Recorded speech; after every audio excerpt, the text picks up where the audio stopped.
Hello, everybody. Good evening. Namaskar. Welcome to this program. We are starting this program right away at 6 o'clock. And as is the norm with Law and Society Alliance's events, we'll be starting this program right on time.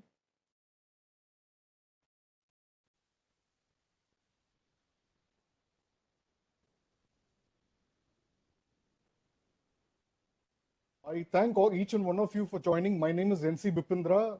I am the chairman of Law and Society Alliance, which is a think tank based in Delhi, and we come out with reports, monographs, and other sort of study reports quite frequently. And this is one of the reports that we have brought out, and we are releasing it today.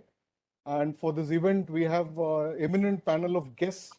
I am really indebted to all the speakers and the chief guests and the special guests who have joined today. It is my proud privilege to introduce each one of them before I proceed to tell you about this report and also to welcome all of you to this event. First and foremost, I would like to, it's really, I'm indebted and honored to have Sri Bajent J. Pandaji in this event. He is the Bharatiya Janata Party's national vice president at this point in time, and he's a political activist, but he has a lot of other credits that I would like to highlight here. He has previously been a Rajya Sabha member, the member of the upper house of the Parliament of India twice between 2000 and 2008, and he contested the 2009 election and won the Lok Sabha election also, and he became a Lok Sabha MP, which is the lower house of the Parliament in India. I am explaining this because there is a audience which is international who are participating here today from other parts of the world, just for them to understand that what is the upper house and the lower house of Parliament of India. I've just explained what it is, but all others who are joining from India already know what I'm talking about. So he has a vast experience as a parliamentarian, and he's not just a politician. He is served in the corporate world previously before he came into politics, and he's also graduated from the Michigan Technological University, and he has a background in technology and management. So welcome to this event.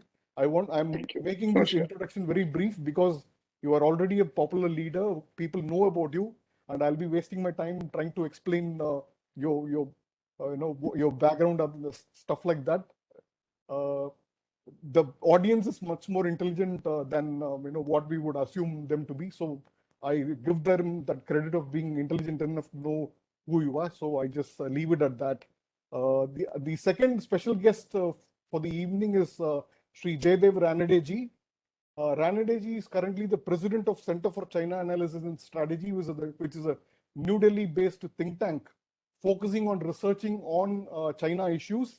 There is a real dearth of expertise on China in India, and Sri Ranedeji is actually filling that gap quite efficiently through his think tank and also through his writings and his lectures that he gives on China quite frequently.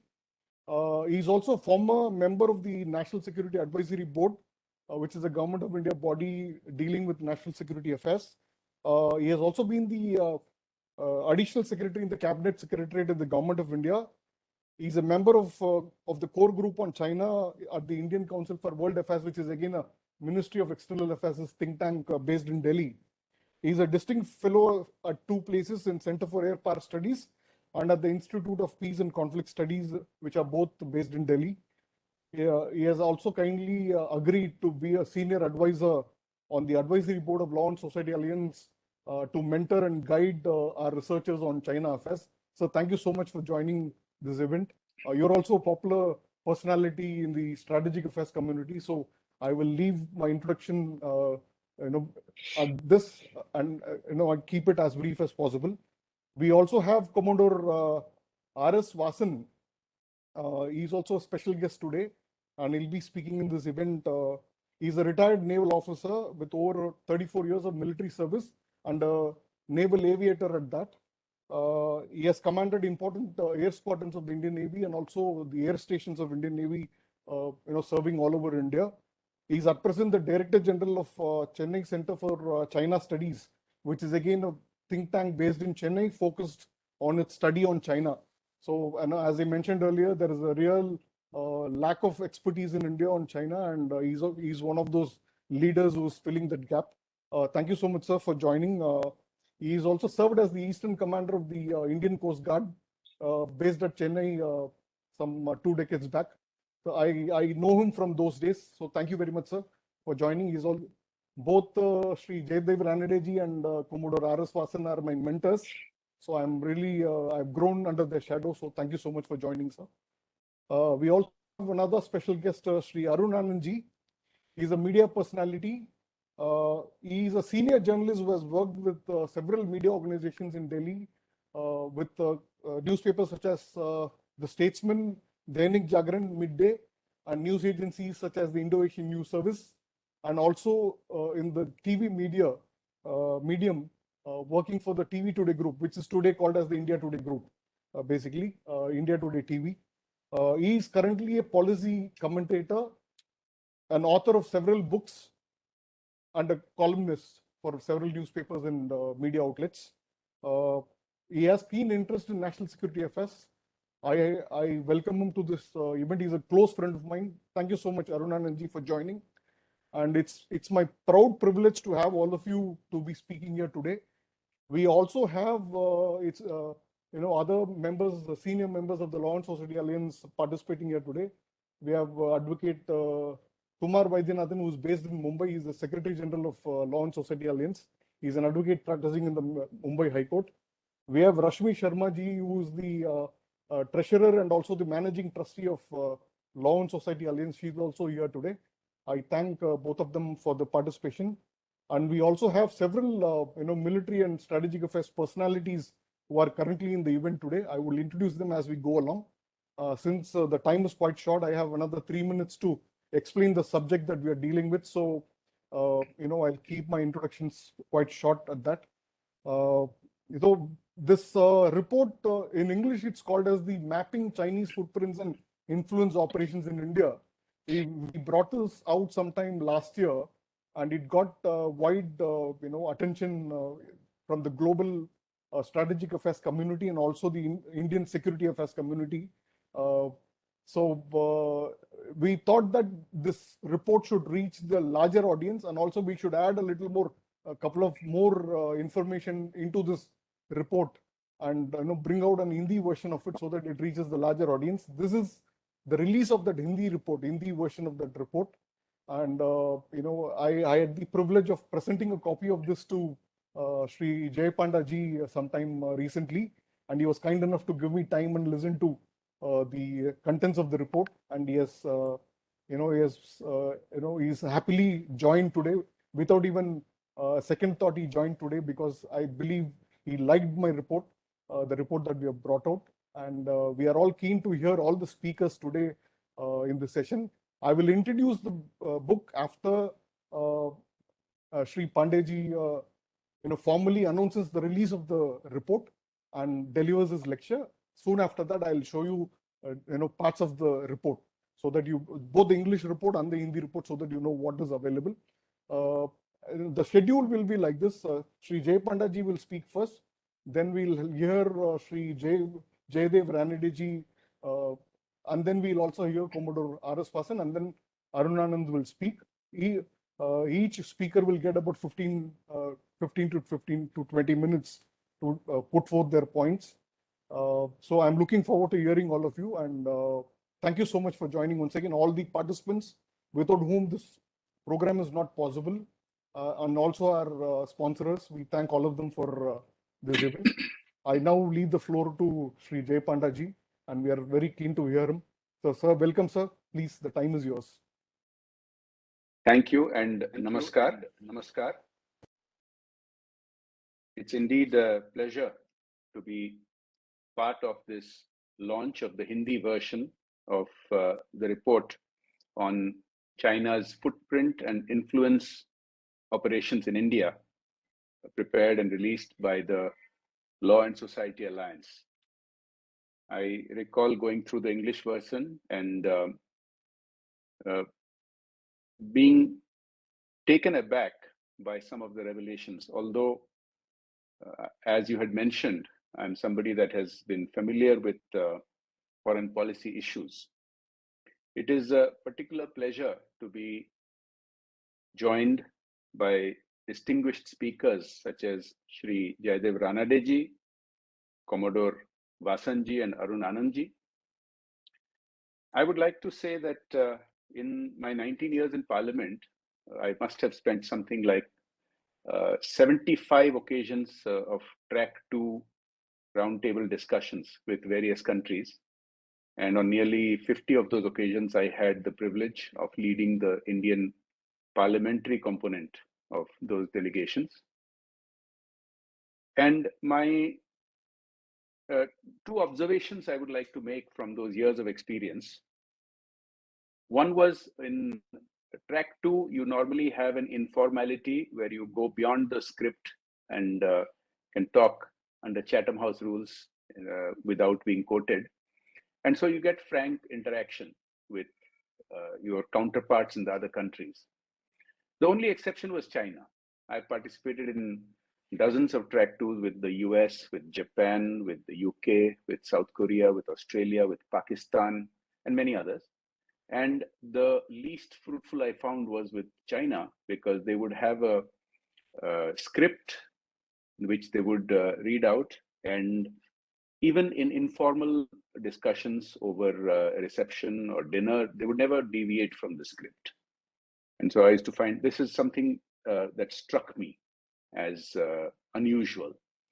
The other thing which I think is equally important is that when I first entered Parliament in the year 2000, at the turn of the century, and I almost immediately started participating in these track 2s, China was the elephant in the room that no one would explicitly mention. But there were a lot of concerns that you heard in informal discussions with representatives of other countries, especially from Asian countries, from Southeast Asian countries and other Far East Asian countries, because China has a track record of stepping on the toes and bullying of all of its neighbors. It's infamously known to have told one of its neighbors that small countries should know their place. And beyond that, what I experienced over these decades of track 2s was somewhere around a decade ago, the cat started coming out of the bag. Whereas in track 2 discussions, China would not be named, or there would be no explicit mention of China's bullying tactics. The whole conversation used to be for many years that China's growth is good for the world, and we must engage positively with China, and so on and so forth. But about around a decade or so ago, we started seeing examples where willy-nilly people started speaking out very explicitly. You started having examples of for example, Western companies which used to invest in China used to be their greatest champions. But again, they started changing their tune when they started facing examples of intellectual property theft and other kinds of issues in China. And in more recent years, we have seen what is now beginning to be called debt trap diplomacy. So China's Bridge and Road Initiative, which has seen, or what used to be called as One Belt, One Road scheme, has seen it extend its influence around the world, from right on our doorsteps. In Sri Lanka, we know what has happened to Hambantota, to Gwadar port, all the way to Africa. And China has long had a strategy that has been described as the string of pearls, of having strategic positions that surround India. And despite years of strenuous denials, that's exactly what it is beginning to look like when you have all these positions that China has taken all around us. On top of that, you have the fact that although China grew to this position of being the second largest economy and is headed to becoming the largest economy in the world as a result of its integration with the global economy.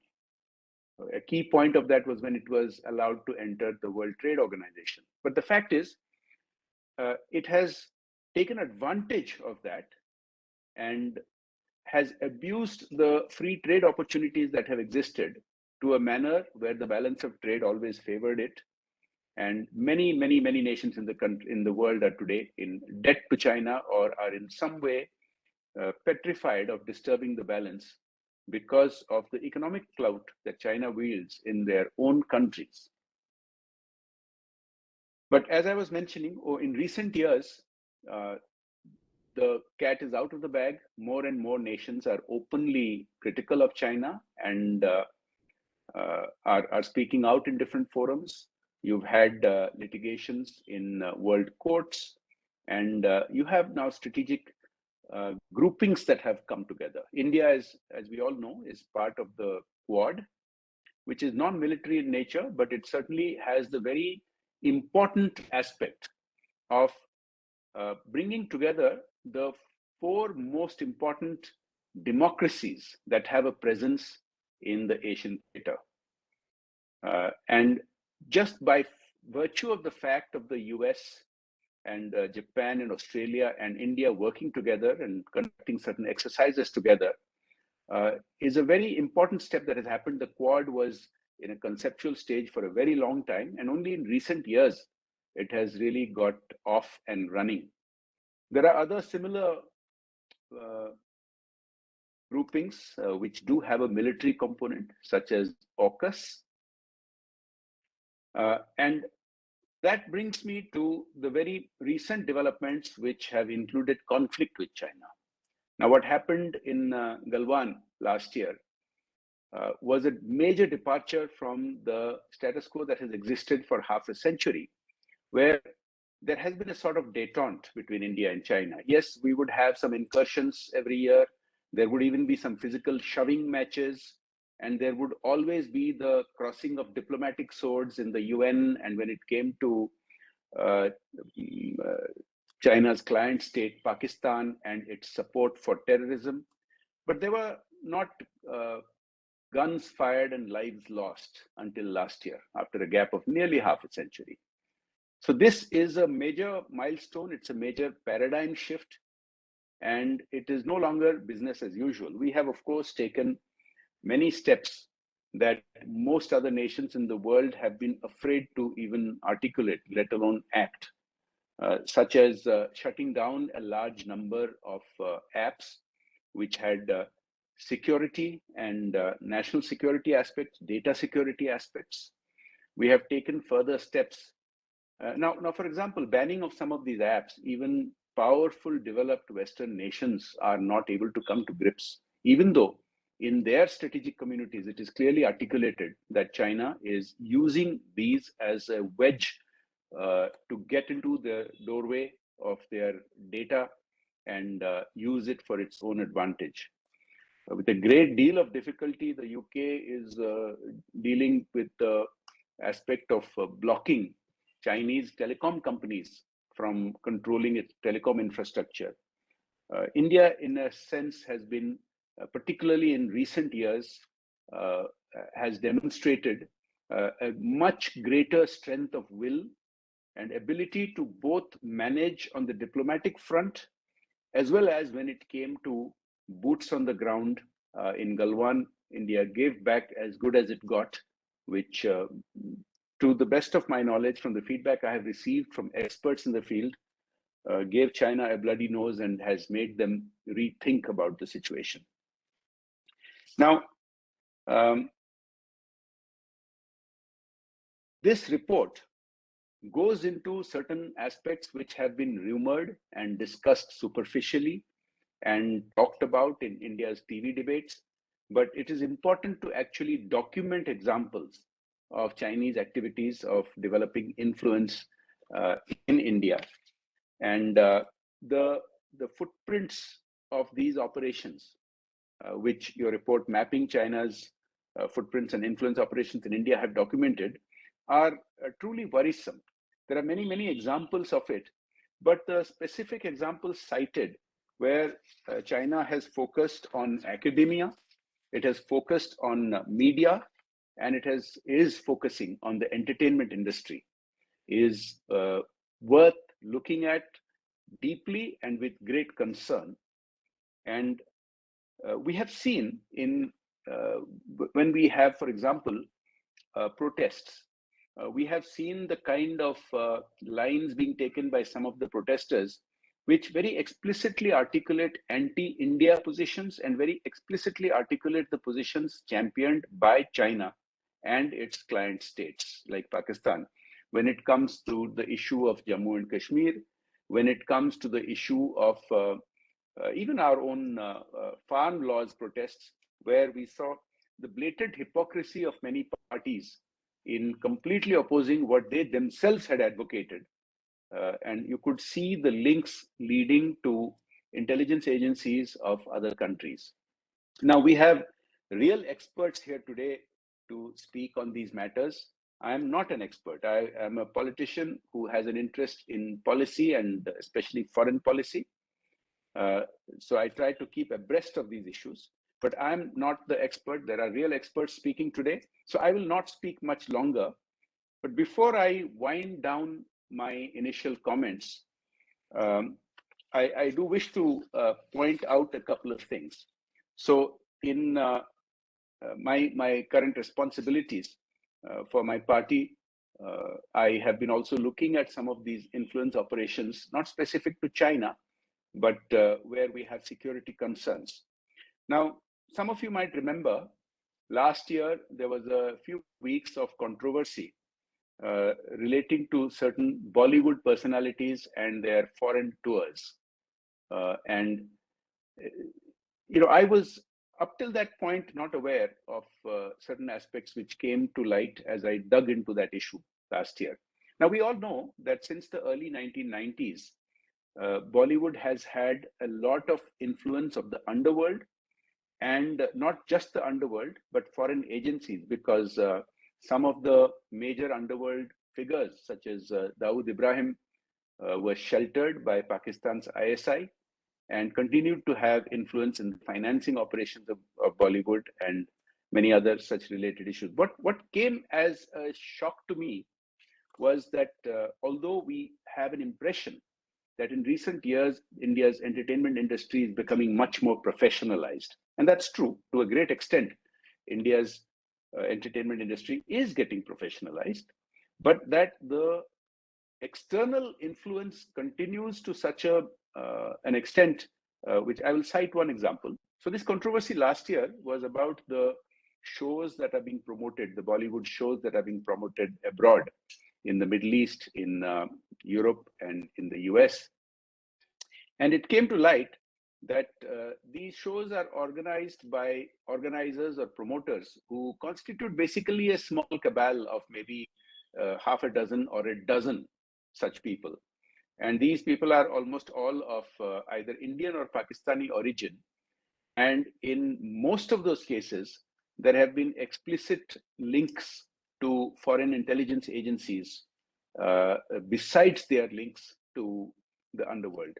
So these are extremely serious matters that we need to take far more seriously, and we are.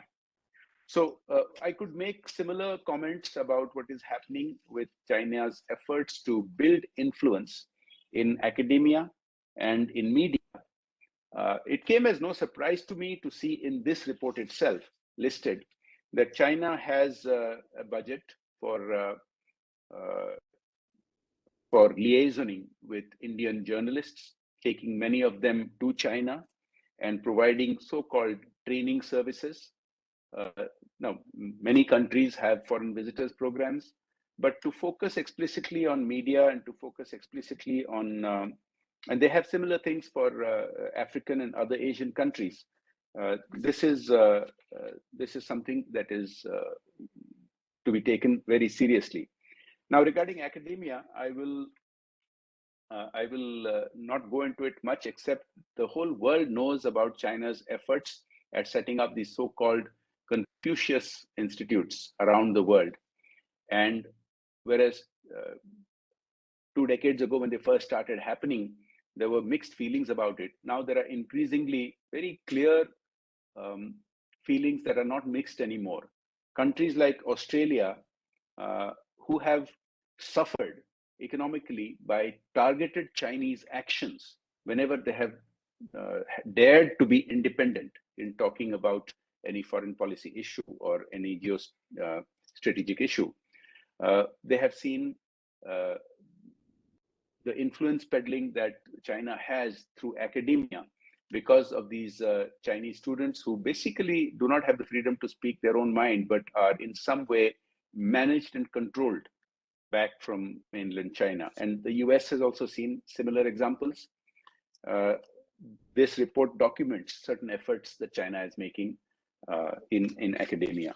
So I will just conclude by saying that India's capabilities to deal with such challenges are indeed improving. And we have today a robust foreign policy headed by a prime minister who himself has proven to be one of the great political figures around the world. The kind of diplomacy we have engaged in, for example, during the pandemic, in helping out dozens of countries with vaccines and with many other ways of help, has been vastly appreciated.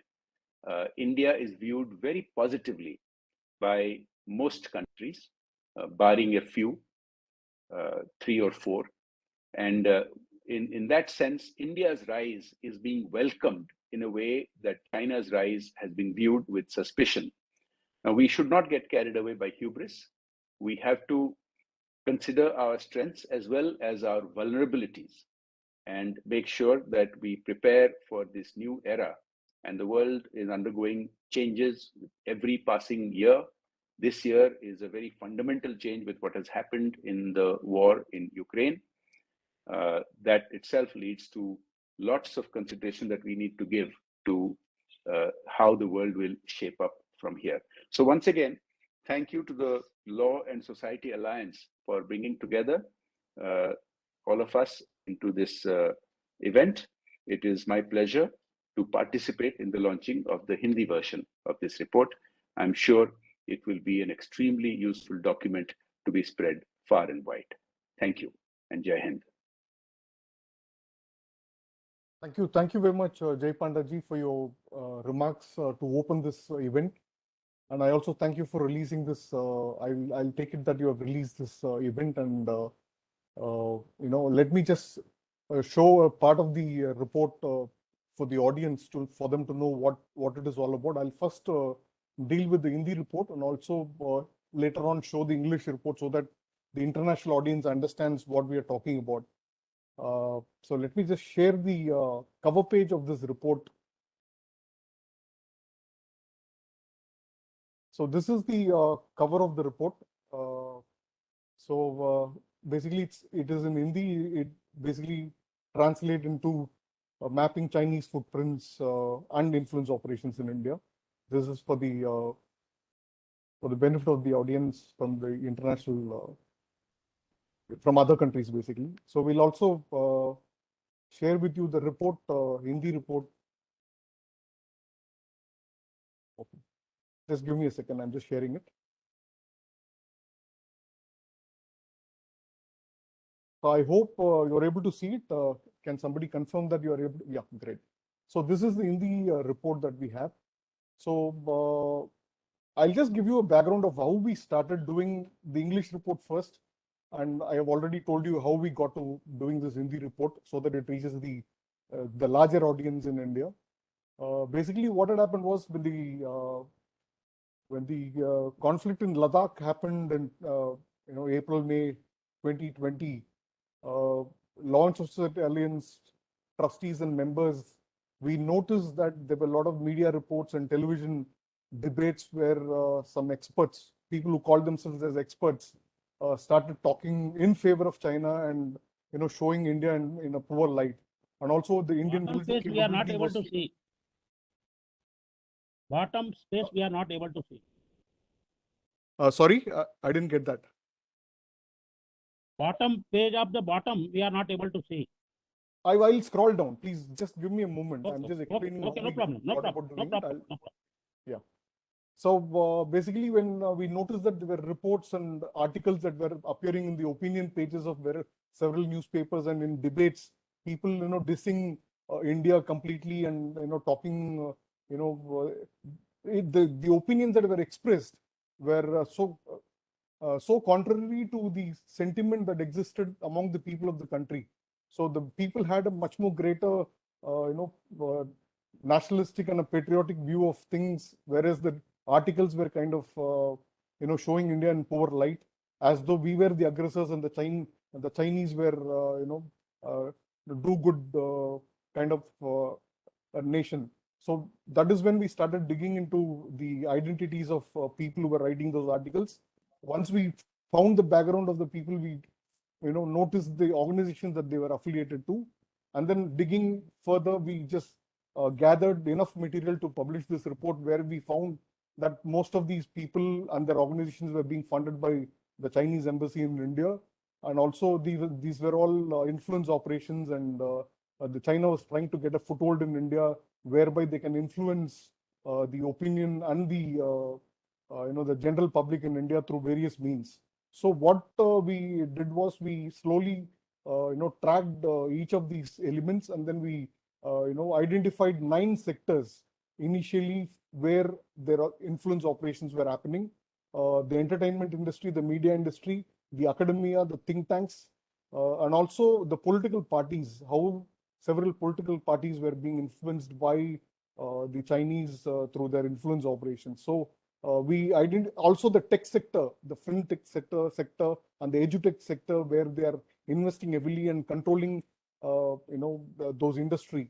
So what actually we concluded was that these were all operations by which the Chinese could actually influence and create a fifth column inside India, and that is what they were doing. They were funding people, they were sponsoring trips to China, they were indoctrinating people, and they were creating the fifth column in India that could work against the Indian interest at some point in time. Particular target of this operation was and is, and it still continues to be, the younger generation, the students who are studying in colleges. Some of their research work in favor of China were being sponsored by the Chinese embassy in India, and several tie-ups between universities were happening, where again researchers were sponsored by China to write research papers in favor of China. When a person with a doctorate writes something in favor of China, it carries a much more weight, and it gets a lot of traction among the strategic community. So that is what they were trying to do through these operations. That is what we found out, and that is how we came to publish this report, gather all information.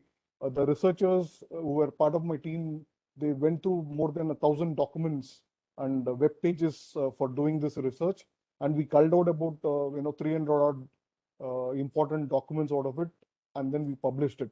We also had to take a little bit of caution, because since we were exposing a lot of people, we could invite legal action. So we did a lot of legal vetting before we published it, and also ensured that I should say that it's more than a year since we published this report, nearly a year since we published this English report, and nobody has dared to ever raise a legal finger against us. So that is the background. I have in my team a lot of advocates who are practicing currently in several high courts and even the Supreme Court of India. So they helped me with the legal vetting of this document. So this is the brief background.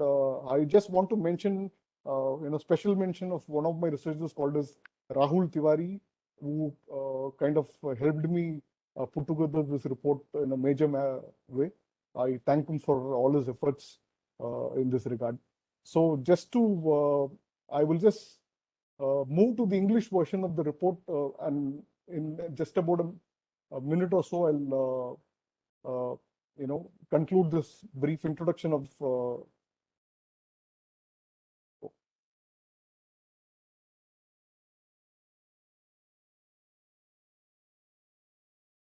Okay, so since the audience will be able to understand this better, I'm moving to this English one. So this is the report we brought out: Mapping Chinese Footprints and Influence Operations in India. So here you see that we have, what are the areas we have talked about? The entertainment industry, the think tanks and the civil society organizations, the growing nexus between the Chinese embassy and Indian academia. So Indian media, how all these things are done. Just briefly, I'll show you some of.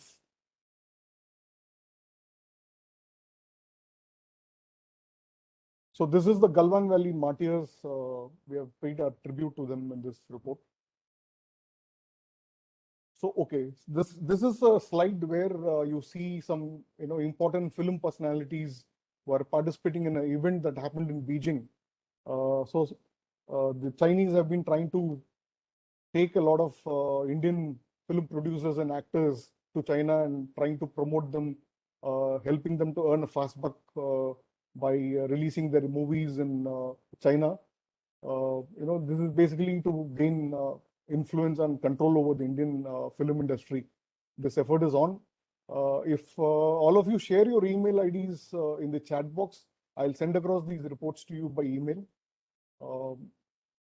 So this is one of the important influence operations that we want to mention. So you find that this is one of the famous Hindi movie photograph here.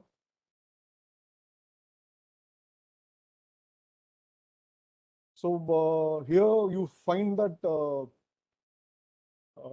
the free Tibet was part of this particular scene in a movie, but this particular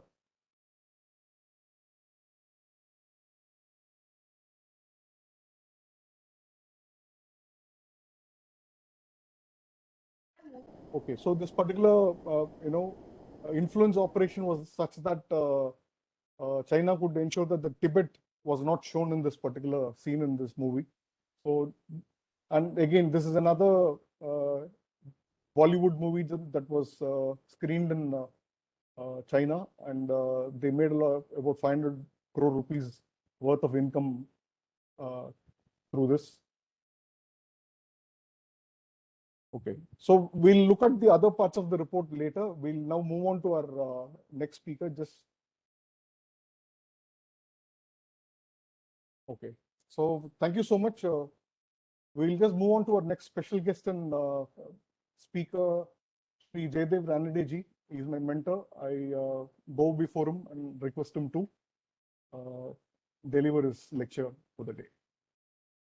Thank you, Bipindra. I think it's a privilege for me to be here along with the other panelists to release this report.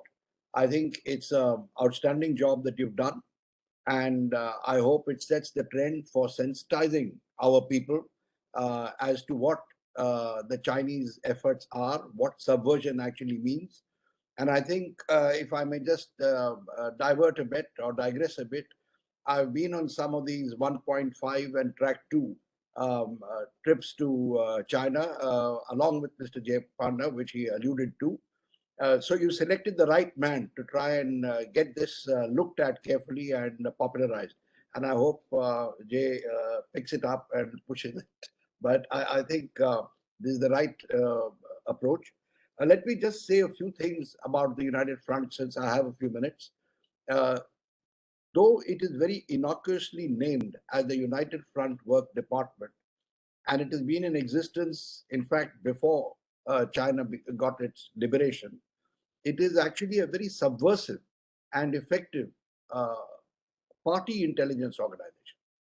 A number of the old communist revolutionary cadres, in fact, changed their names and went underground, and they had different names, but they all had affiliation to the United Front. From 2013, when Xi Jinping accepted the proposals of the Conference on Peripheral Diplomacy, China opted for a more assertive and aggressive foreign policy. And that is what was recommended for the first time in the history of the People's Republic of China. This Conference on Peripheral Diplomacy recommended designating countries as enemy or friend. We were, of course, not among the friends, but this was the first time they did it. They also recommended forming security alliances with countries and said that those who are not designated as friend can be subjected to sustained periods of pressure.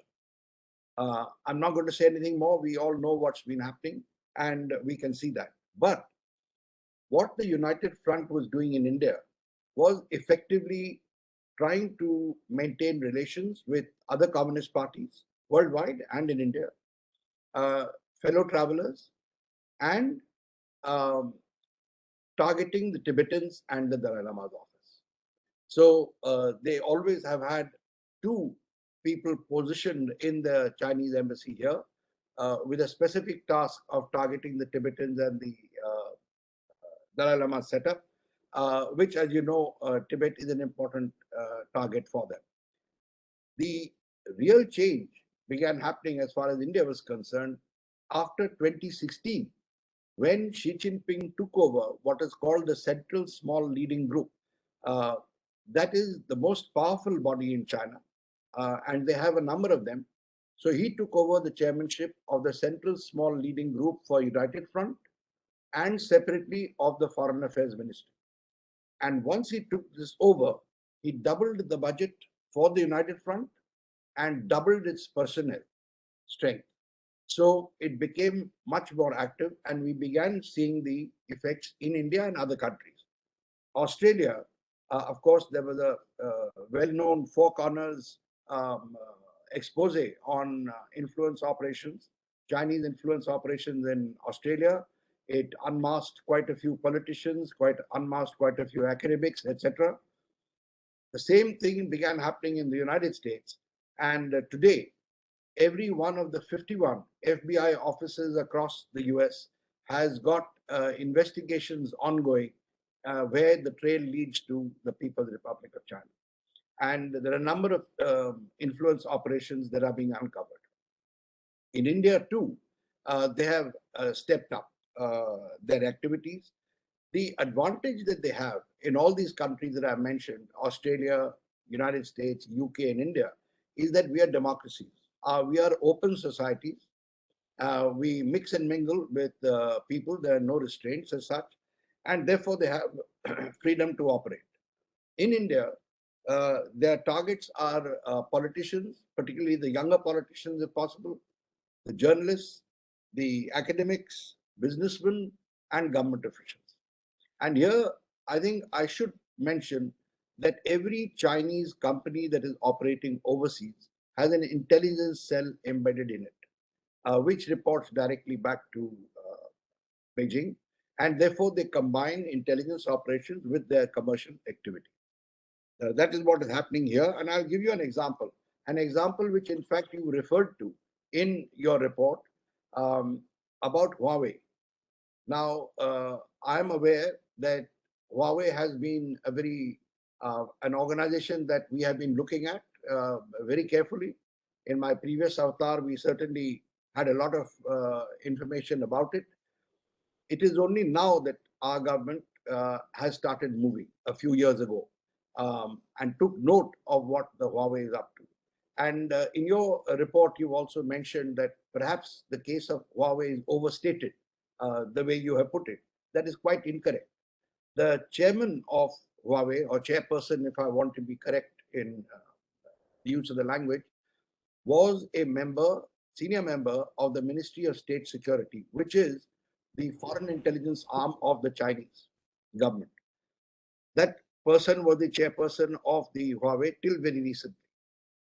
Secondly, Ren Zhengfei, who is the founder of Huawei, he was an engineer in a PLA laboratory, which you have rightly mentioned, but you have also quoted someone else. And I was surprised to see his quote, considering that he has written an article himself about the Indian Express being suborned by the Chinese United Front in an Indian newspaper. But the Ren Zhengfei himself was affiliated with the PLA. He's a Chinese Communist Party member. And the Huawei has very close, what they call preferential ties with the Chinese state, that is the Ministry of State Security, and the People's Liberation Army, to the extent that they interchange personnel with the PLA, between the PLA and the Huawei for training. including and up to the battalion level. So that is the kind of training that they are giving to the PLA personnel in cyber warfare, etc. And that, to my mind at least, and I think to most people, would indicate a very close nexus between these two organizations. I'm not going to go into it more, but let me just rest it there. The second thing you mentioned was Bollywood. Yes, they have been targeting, in fact, the movie industry, because Hu Jintao, that is Xi Jinping's predecessor, set aside $50 billion for propaganda. He felt that that is a very effective tool. According to him, the Americans were utilizing it. And their first effort was to approach Hollywood. And they went into big producers like Steven Spielberg, etc. And the temptation was very clear. Same temptation that they've used with our people. They've said, if you want to release your movies in China, then you have to abide by certain conditions of ours. For Hollywood, they said, no, Chinese will be shown as a bad guy. You will not denigrate China, etc. And the carrot, and it's a huge carrot, is that in China, they only allow 32 foreign films a year to be released. And the government, of course, decides it. So if you happen to be one of the 32, the box office revenues to you are enormous. And that is what happens with the Indian Bollywood too. That is the approach that they have made. You have referred to it here, but I think perhaps you missed out that this carrot is a huge carrot. It's not just anything else. The other thing I'll just mention, I'm just touching on these points, your report has covered a lot of them, is about the journalists and the academics. Quite right that they're targeting them. They, as you know, consider teachers to be the engineers of human souls, correctly so, but they're the ones who are molding young minds. And it goes in a very simple way. You referred to doctorates. I mean, people doing their doctorate or doing research on China need visas to go to China to justify their writings.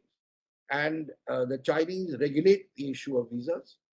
And the second thing that they do is when an academic goes or when a journalist goes, as if they're unaware of the procedures, they offer to pay in cash, in US dollars, the airfare for the person to come there and go back. Now, 9 times out of 10, they have been covered by their sending organization. But they quite happily accept the cash. If it is an academic, then his local tours for writing his thesis, etc., are arranged by the Chinese. So everything is taken care of. And then they are requested to give a couple of lectures for which they are paid exceedingly handsomely. So there are various ways in which they're doing it. The point that I'm trying to make is the Chinese are very free with the cash that they distribute. And in India, you mentioned some think tanks. Luckily, I mean, not luckily, but I'm glad that you haven't mentioned my think tank in your pamphlet. But I am aware that they have been giving cash to some of these think tanks. And I was surprised when I heard about it because, frankly, I was made an offer by someone. So then I probed him. And of course, I went and, my previous avatar was sort of helpful in that. I went and met the right people and told them what is going on and where all this had been done. But this man was quite candid in saying that they have given cash in large sums. So they're obviously brazen and they're getting away with it. But these are the kind of things that I think our people need to be very sensitive to. The Confucius Institutes is another example where there was enormous pressure from the universities on the government to open the Confucius Institutes. And the government saw differences between one arm and another, one which resisted it, one which was recommending it. Luckily, they didn't go through. But even now, there are 3 Confucius Institutes operating without permission in India. Government, I think, is aware of them and probably going to take some action. But this is the kind of thing that's going on. And I'll conclude with just 2 more points here. One is that when we were doing the 5G trials, government took its time, bureaucracy takes its time, but the determination was clear that we are not going to risk putting our critical infrastructure in the hands of a hostile power. And this government, I must say, must be complimented for taking that view and ensuring, without making a public announcement, but ensuring that Huawei doesn't come into the picture. But just to make this point about the United Front, at that time, there were prominent businessmen, billionaire businessmen in India, who said that keeping Huawei out is a mistake. And they recommended that Huawei be brought in, to the last stages. So I'm just saying that to underline the amount of influence that these United Front organizations have already acquired, where to push their own interests. Finally, let me just say that in the region also, the Chinese are doing the same thing. They're setting up organizations which are like, if I may say, cover organizations, umbrella organizations, which help to suborn people. And mind you, most of these are headed by United Front cadres. The one that I'm talking about is something called the APECF, or the Asia Pacific Economic Cooperation Foundation.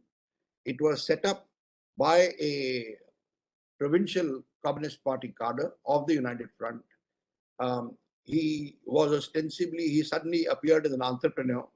Now, guys like me have been tracking many of these cadres, so we were able to identify him. And he came to India, went back, went to Nepal, and we were surprised to find that apart from unveiling multi-billion-dollar deals, he had a number of prominent Nepalese politicians on his rolls and had made them president, vice president, general secretary, etc.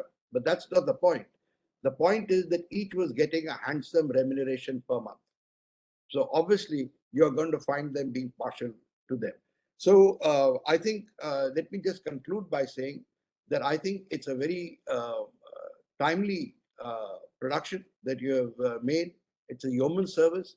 And I do hope that it gets wide publicity and that the journalists who are attending this session give it wide publicity also and do a national service. Thank you. Thank you very much, sir. Thank you very much for adding a little more value to what we have done, work that we have done through your presentation today. I thank you very much for that. I just want to recognize the presence of a few eminent personalities who are also my mentors and guides in the work that I do. I want to recognize Dr. R.K. Tyagi, who is the former chairman and managing director of Hindustan Aeronautics Limited. He is my mentor. He is here today to bless us. So thank you so much for joining us. We also have Lieutenant General Vinod Bhatia. He retired as the Director General of Military Operations from the Indian Army and also headed the CENJOS, which is the Center for Joint Joint Warfare Studies. He's also here today. Sir, thank you so much for joining. It's indeed a pleasure to have you on this program. We also have Major General Nilendra Kumar. He retired as the Judge Advocate General of the Indian Army. So thank you so much, sir, for joining. We also have Heblika, sir, who is here. Sir, thank you so much. It's indeed, I'm really blessed that you're here today. I also want to recognize the presence of Venkat, who's joining us from Mumbai. He is one of the executive committee members of the Law and Society Alliance. Thanks, Venkat, for joining. We also have Colonel R. Hariharan, who has joined us. Sir, thank you, sir. Thank you for joining and blessing us today. I have a lot of friends also here. I thank all of you for joining. We'll move on to our next speaker, Colonel Commodore R.S. Vasan. Again, as I mentioned earlier, he's also, I've known him for a very long time, since the time I was a cub reporter, a journalist working with the New Indian Express in Chennai. Sir, thank you for joining. The time is yours, sir. Please. Thank you, Bipidraji. Good evening, ladies and gentlemen. It's an honor to be part of this panel, which includes a seasoned parliamentarian like Mr. Jai Panda, and then, of course, Mr. Jaydev Ranade, who I have known for decades now. And I'm also happy to know that Arunji is also here. And the names that you mentioned ring a bell. And Colonel Hariharan is part of us in Chennai Center for China Studies. And we made a couple of trips to China together. And I can, give you many anecdotes which corroborates the stories that you brought out through this thorough investigation. First of all, I would like to compliment LSF for bringing out this document initially in English last year and right now in Hindi. I've gone through this in detail, and in fact, it's shocking. As Mr. Jaidev already brought out, most of us who read it for the first time would be embarrassed to a certain extent, because the kind of people who you perhaps have faith in are the ones who are letting down the country. So, that's why they say you don't require enemies when you have friends like this in India. So that's something that we need to be worried about. I've gone through all the chapters, and the kind of revelations that have come about with this thorough research is something that's an eye-opener. And I would go to the extent of recommending, if I may, that this be brought out in all the languages, all the Indian languages, by translations. Because in one of your chapters, you have again brought out that, they have infiltrated many of the regional languages. So in addition to what you've done right now in Hindi, it becomes extremely important for us to reach out through regional languages. And since also we have a very seasoned politician and parliamentarian here, another request to Mr. Jay Panda is that he should make this compulsory for all the parliamentarians, who take oath, because that's the only way they will know what are the intricate plans that China has using its established systems, which are working to their favor. So, otherwise a lot of things get taken for granted in a democracy. China is known to use these systems not only just in India, but in US and anywhere where democratic practices have taken deep roots. So therefore, they use the press, they use the media, they use the social media. They also use many other forms which Mr. Jaidev already has alluded to. Colonel Hariharan and self, we went to Kunming for their BRI conference some years ago. And, they very carefully select the people who would like to participate. So, the atmosphere is very clear. They look after you very well. The format is simple, and I think it's universal, perhaps approved by the CCP, that you look after your guests very well. It goes beyond the norms of Atithi Devo Bhava. So it's basically to sort of recruit you as somebody who can speak in favor of the Chinese narrative. Just a few years ago, I think 2 years ago, Xi Jinping made it very clear that the people who are around the world should, narrate the success stories of China, and how China has succeeded with the one-party system, how they have alleviated, millions of people from poverty, how their vaccine diplomacy has succeeded, and how they are contributing to the infrastructural growth of various developing countries around the world. This is the narrative that they want to sort of be heard, and we fall a prey to their designs, because we in India have this system of being very democratic. In fact, too democratic, which is counterproductive to our own national interests. This is the point that needs to be, make note of. So on the specific issue of BRI, they went out of their way, particularly when they realized that India is opposed to the BRI, and they did not participate in the BRF on 2 editions of BRF. They went out of their way to, plant journalists here in India. I think Mr. Bipendraji has quoted that example here of how, India not joining the BRI is something that's a big mistake by India. That's a kind of stress that was made. And obviously, it's now very clear that, as Mr. Jay Panda also brought out, that, BRI is something that is not in the interest of developing countries, particularly with the debt trap diplomacy. And you saw what's happened with Sri Lanka. They are on the verge of collapse. They are running to India, they are running to IMF, and they're trying for various bailout packages because they sold out on China, whether it is in Hambantota or whether it is in the container terminal in Sri Lanka, or with the kind of nexus that they established as far as Rajapaksas were concerned with the Chinese establishment. So, whether anything that is there is something that they would like to use the democratic system. These systems are not usable in China. It's very clear. I remember just immediately after Galwan clash, one of the leading think tanks in Delhi invited the Chinese ambassador come to speak. I also participated, and I am sure some of you participated in this. And it is very clear that he stuck to the narrative. And the questions that were all put were answered in such a manner that India was at fault. So, there is no question of deviation. So I was even wondering as to why we even invite them when we know what is it that they're going to talk about. Even Mr. Panda has brought out that, when you go to China, his experiences are very different. They don't deviate from, what has been tutored to them. So in the think tanks, Colonel Hariharan, self, Mr. Sridharan, who is here, Mr. Pratap Heblika, all of us know what their agenda is. When they come down to India, you talk to any of the academician which is there, whether it's in National Meta Foundation or in ICWA or in any ICS, they will not change the script that they have come with. They will resolutely defend anything that's been said as far as their presentations are concerned. India was always at fault. So I am very happy that Bipendra ji, with the help of his researchers, has identified these 9 areas. Whether it's entertainment, media. One of my researchers in Chennai Center for China Studies was, I must give full marks to him. He looked at the Kung Fu Panda series. I'm sure some of you have seen that. In the very first one, the Kung Fu Panda attacked our national animal, the tiger. In the next one, it was our national bird, the peacock, that was attacked. These are subtle messages that are sent, and that you making our people invest in this because there are large returns, as was brought out by Mr. Jaydev Ranade, that if there are only, and even Mr. Panda, that if there are only 32 films that they can be released there, you can imagine the kind of profits that they generate. Like Dangal generated 500 crores. So, we are falling prey to the fact that there's enormous amount of money that they have. They can pour it into Confucius centers. They can pour it into supporting, curated trips from India. In fact, Chennai Center for China Studies, which has been in existence for now 14 years, we've been having dealings with China.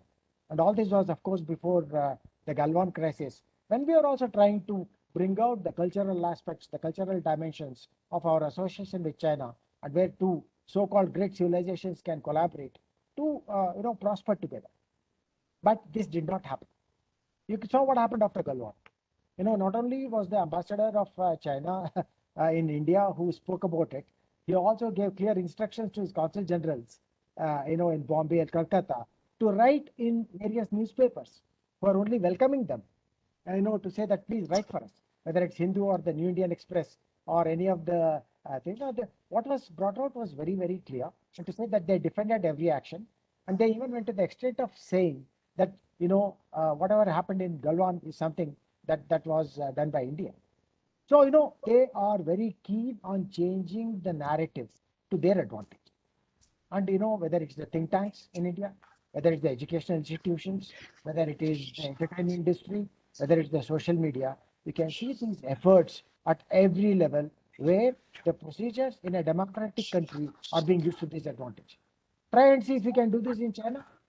Can you have our ambassador in China, in Beijing, interacting with their press, trying to say, this is what India's position is? He will not even be allowed to talk. So, we in a democratic institution, I'm not saying that we should change our procedures, but the point is that we should be very cautious about, what we, what happens to the entire process of free press, independent thought leaders, etc., who are contributing the process of nation building. So there are many stumble blocks, which is because of money. It's very clear. Again, this was brought out by the previous speakers, where they have a phenomenal amount of money. Where is all this money coming from? That some of the exact figures were quoted by Sri Bipendra ji in his document, where crores of rupees have been given to established institutions. Why are they saving this money? So if you are a recipient of the kind of money that's been given to you, are you going to say anything against China?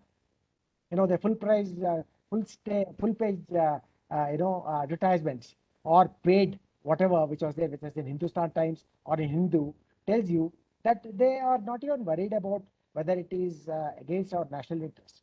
They are quite willing to carry the same story as was given by that, just because there is an advertisement money, or they are on the same lines as the party like the Hindus. So, we need to be made aware of the designs of China, which is using its surplus money, which is using the established institutions in India. I think in one of the study reports, Mr. Bipendra ji has brought out that Baiju and other people who are there, Vedantu, I think, these are the names that you have mentioned, or having investments from 10 cents. So, this is the kind of money that they would like to divide India, and, I don't have to name some of the universities which are here in India. I think Mr. Bipendra has brought out the fact about the IIT study centers which are in India. So, it is infiltration at all levels, at the political level, at the educational level, at the think tank level, with the academia, with the social media. So, it is alarming and scary to realize, to what end our own people are willing to go and become the Mir Sadiks of this country. So this is where we need to exercise due caution. And I'm very happy that this kind of efforts has been made by Pupendraji. And like I said, when I went through this report, I went through each line, and and I was shocked beyond belief. Not that I was not aware of some of these practices, but the dedicated research with over 300 references which are given, I cross-checked some of them, is revealing in terms of how much of deep infiltration has taken place through established norms in India. It's a democratic in nature, a free and open society, a free and liberal press, which can question anything that this government does. This is where I think this effort to not only bring it out in English initially, to also the international audience, but also in Hindi, and as I recommended in the regional languages, will go a long way in making people aware of the dangers of a democratic society, unless it's aware of what these lurking dangers are. So, there are just a few other points which I will say, because I know there will be other speakers who will bring to light on this. The sectors that have been identified, I only wanted to talk about think tanks a little more, because as I said, there was a curated trip that was offered to Chennai Center for China Studies. Some of these anecdotes are important. They said we can sponsor up to about 7 or 8 of your members, and you have the liberty to choose them, and try and include some people who are from SNT, from other institutions, etc., and we'll sponsor it. So we were evaluating it, and we were carrying out an internal analysis on whether we should be accepted or not. At that time, I was in touch with MEA, and we are also in the process of having an MOU with the Tibet Policy Institute. So, I just went ahead, and we signed an MOU with the Tibet Policy Institute, and next day I got a call from, we put it up, and we had no doubts as to what we should do. The MOU was flashed in our website, and next day I got a phone call from the Chinese embassy, and they said, you signed an MOU with Tibet Policy Institute. I said, please remember, I'm an independent think tank. I don't have to be told who I have to draw MOUs with. And obviously, what happened to the curated trip. So it fell by the wayside. So I'm happy to be, joining along with Jaidev Rande's think tank, where we have steadfastly refused any such advances to buy us out. Simple. These were efforts to buy us out, and to make us sympathetic to their concerns in India. And they would obviously wanted us to sing their tune. We refuse to do this, because for us, our own national interests are supreme, and they are inviolate in spirit and deeds. So, this is important for us to understand that they are targeting the youth. The youth is another organization, another entity which we need to be careful about. Maybe we should have a system of briefing them before they go off to China for various advanced studies, whether it is medicine, whether it is PhD, whether it's engineering, because the attraction there is of the cheap, investments that they make, despite some of the challenges that they have when they come back. But, they are the people who are cultivated. We are from Chennai Center for China Studies. We sent one of the researcher who is doing PhD there now. Unfortunately, some of the independent videos that he's made, some of the observations that he makes are obviously subjected to scrutiny, and only after that it is released. So, they are brainwashed over a period of 2, 3, 4 years, because they make it a habit to give them medals. They make it a habit to give them, recognize them in youth forums. And so, all this is to ensure that, they use this money, which is earmarked, which was, according to Mr. Jaidev Rande, some $50 billion or whatever. That is the money that's going into this entire scheme of recruiting people who are sympathetic to the Chinese cause. And you have many obliging people here. You have many more obliging institutions here. we have many more people who have sold their souls. It's very simple as all that. Otherwise, how would you explain during the height of Galwan, Mr. Rahul Gandhi going all the way to the Chinese ambassador to get a briefing from the Chinese ambassador? Should he not have walked into the MEA or the MOD to get a first-hand briefing? So these are the kind of things that concern us deeply, and the efforts such as the ones which are initiated by LSA are highly applaudable. And I am sure that all of us will contribute even with our finances if required. He's kept the copy price as just 200 rupees. I'm sure there are many more of us who can pay a lot more to ensure that his successive efforts in sensitizing the youth of this country, the policymakers of this country, the stakeholders of this country are revitalized. You require money. He also requires $50 billion. So let's give him $50 billion, earmark it, and ensure that we protect our long-term and short-term interests. And that is not going to come if we're not aware. As we always say, a problem is half solved when it is best understood. So let's understand the scope of the problem. The problems are very real, and they're challenging, they're threatening. So this is where there is serious concern on what China can do with the mechanism that it adopts, which allows its free access and deep infiltration. These are deep infiltration into every unit. In one of the visits to China, when I had gone, there were efforts to recruit me. I'm saying this here. I came back and shared it to the intelligence agencies. And so, they are very, very keen to see what is. So if you're a naval officer, you'll be recruited. You're an Air Force officer, you're an Army officer, you're an academician, you're a youth icon. All of you will be given an opportunity to go to China. And they will ensure that you're looked after extremely well. And thereafter, you fall prey to their designs of becoming their mouthpiece. This is where I think we need to be extra cautious about what is happening out there. There are many more headings which are here, and I would not like to go into all of them because of time constraints. But issues related to the post-Galwan scenario is something I would look at the Chinese actions post-Galwan and during Galwan as something that has helped us. I would look at it in the manner that that in fact it has reinvented India, which all through was taking India-China relations for granted. This bilateral, in fact, it was George Fernandez who said openly that it is our number one enemy. He did not even use the word adversary. So I think we need to be extra careful about what is happening. The post-Galwan has actually given us an opportunity in terms of decoupling from the chain. In fact, Quad has got a separate resilient supply chain initiative. They've gone on to vaccine diplomacy. They've gone on to SNT. They've gone on to exchanges. So all this would not have happened.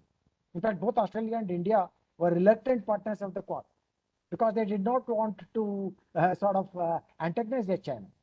So, I look at this post-Galwan as an opportunity for China to reinvent itself in terms of standing on its own in the Committee of Nations. And a lot of signs which are there today are telling you that we are there. We cannot take this for granted. We need to work very hard. And I know with the political establishment, the External Affairs Minister and the Prime Minister, dynamic Prime Minister, have all done so much for this country today that there is a momentum which needs to be sustained. And we need to realize that China is a competitor. We realized even very recently when Ban Ki came down here, he was categoric to say that let's shell the border dispute. Because why? After 2-3 years, he can needle you and nibble. So they would like to use this as a leverage to keep needling you, and we should not fall prey. So therefore, I think, again, we should appreciate the fact that the government of India has stood firm in saying that it cannot be business as usual. Let's resolve the border dispute. What is your interest in keeping it alive? So it is therefore, I think, it's for us to engage the same youth, the same free independent press, the same academia, same political system, to develop a counter narrative or a narrative of our own which counters China's infiltration tactics in India. So I think with that, I just come to the close of my time that was given. Thank you for this wonderful opportunity. I'm sure my request for translating this and making this available in all the regional languages, particularly where the Chinese have already had success. And also a request to Sri J. Panda to make it compulsory for all the parliamentarians to go through this so that they know what the game plans are. And I think that is the only way to protect our future interests. Thank you. Jai Hind. So thank you very much, sir, Commodore Vasan, for this excellent, scenario building on that, what is happening in the Sino-Indian relationship. Your point regarding publishing in other languages has been noted. We are already working towards publishing it in Tamil, which is your mother tongue. Yes, and also because China has been focusing on Tamil Nadu in a much larger way in the recent years, which we have noticed. They have made a lot of effort to build a relationship with youngsters through radio clubs and that sort of a thing, initiative in Tamil Nadu. So we are going to be bringing it out in Tamil next. So that's I want to assure you that. And thank you for the suggestion regarding reaching out to the parliamentarians with this report. We'll certainly make efforts to do that. Thank you very much for that. So, in fact, most of what we have brought out in our report has already been covered by the speakers. So, what I will do is I'll quickly just ensure that I will quickly show the report so that the audience gets to know what is there before we move on to the speakers. I'll just take 2 minutes to do that.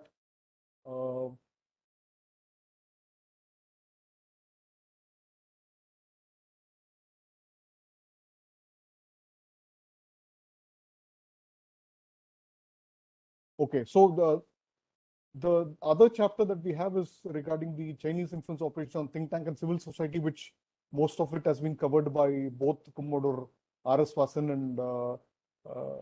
and Jayadev Ranedeji. So here I just want to mention one particular thing, which there is a big think tank which is based in Delhi, which annually joins hands with the Ministry of External Affairs to organize the Raisina Dialogue. That think tank has received huge sums of money from the Chinese embassy in 3 tranches. So that is one thing that we have brought out here, which will be of interest to a lot of people. And there are a lot of non-governmental organizations which are, being funded by the Chinese embassy, including commercial organizations, which Jayadev Ranedeji pointed out. They're doing that. And they are also bringing out publications. The India-China Chronicle is one of the publications that they bring out annually, and it's funded completely by the embassy. So this is the Chinese People's Association of Friendship is again another effort to influence the strategic affairs community in India. So this other chapter is about the Indian academia and the Chinese embassies. There are universities and institutions, educational institutions in India, which have this sort of tie-up where, as I mentioned earlier, research reports are funded by the Chinese embassy to gain influence in these sectors. The rest of it has been brought out by the previous 2 speakers, so I will not dive deep into this particular chapter. Again, the Indian media, we also know about this incident where a journalist named Rajiv Sharma, who wrote for several publications, was arrested, taking money from the Chinese for writing articles in favor of India. Here, the BRI report that Commodore Vasan mentioned and Jayadev Ranedeji mentioned was written by Rajiv Sharma in this case, where he slammed India for giving up on BRI. So he also said in one of his articles that India should hand over His Holiness the Dalai Lama to the Chinese. So those are the kind of views that are quite favorable to China that were written by some of the journalists. So there are a lot of Chinese apps which kind of influence the Indian audience, through news items that are favorably showing China. In fact, this is China Watch is one sponsored page that was published in Hindustan Times. They keep publishing it quite frequently, where glowing tributes are paid to China and its economic policies and all their programs. So again, this is another report that was published in the Hindu. This is again a sponsored, publication. This was one of the report that was mentioned by Commodore R.S. Vasan, where India's decisions were being condemned by media organizations as though they are some very important opinion that the Indian citizens need to take note of. Okay, here again, social media is another major place where influence operations happens. Of course, the United Front Department, which Jaidev Ranade ji mentioned and described in detail, they run a 50-cent party or a 50-cent army, which is the name given to a set of social media activists that are funded by the Chinese Communist Party to attack people who criticize China and its policies and its programs. The Communist China's policies and programs. So here are couple of the tweets that were published in favor of the China's view on Article 370 and regarding the Ladakh conflict itself, and also the line of actual control and other things. We have named them. We have also shamed them through this report. Social media influencers are all funded by the Chinese Communist Party through its embassy in India. So the tech sector, which again Jaidev Ranade ji mentioned a lot about it. So I will just leave it at that. So this is a huge chapter which we dealt with. Also, some of the footprints of the Chinese intelligence in the form of their operations in the trade and business sector, how they are influencing some of the trade and businesses in India, and also the funding apps, the loan apps that they operate. That is a huge operation that they do. They entrap a lot of Indians in that. So again, trade practices also we have dealt with in this report, and probably we are at the end of the report now. Yeah, so we also deal with political parties that are being influenced by the Chinese setup in India, where some of the parties openly express their allegiance to the Chinese Communist Party and give opinions that are anti-India, clearly anti-India opinions. Also, we have mentioned about some of the organizations that are run by political parties, some foundations that are run by political parties taking money from the Chinese Communist Party for their events, and also having tie-ups with the Communist Party.